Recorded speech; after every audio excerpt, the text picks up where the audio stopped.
Hi, ഞാനിപ്പോൾ ബാംഗ്ലൂർ ആയതുകൊണ്ടും നമുക്കിപ്പം നമ്മുടെ നോർമലി ഞാൻ കഴിച്ചുകൊണ്ടിരുന്ന മില്ലറ്റിൻ്റെ റെസിപ്പീസൊന്നും ഇപ്പം എനിക്ക് ട്രൈ ചെയ്യാൻ പറ്റാത്തത് കൊണ്ടും ഞാൻ നോർമൽ ഭക്ഷണമാണ് കഴിക്കുന്നത്. അതായത് രാവിലെ ഇപ്പോൾ ദോശയോ പുട്ടോ അല്ലെങ്കിൽ അപ്പമോ അങ്ങനെ എന്തെങ്കിലും, ഉച്ചയ്ക്ക് ചോറും പിന്നെ നമ്മുടെ കൂട്ടാനല്ല. പക്ഷെ ചായ കാപ്പി ഇതൊന്നും ഇപ്പോഴും ഉപയോഗിക്കുന്നില്ല.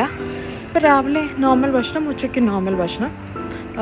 പക്ഷെ ഞാനിപ്പോൾ ഇവിടെ വന്നിട്ട് വരുത്തിയൊരു ചേഞ്ച് എന്ന് വെച്ചാൽ നമ്മുടെ ഈറ്റിംഗ് വിൻഡോ 5-5:30 ആയിരുന്നുവെങ്കിൽ ഇപ്പോൾ ഞാനത് ഒരു 3:34 ആക്കി. പിന്നെ പിറ്റേ ദിവസം രാവിലെ 10:30 അല്ലെങ്കിൽ 11 കഴിക്കുന്നത്. സോ അതാണ് വന്ന വ്യത്യാസം.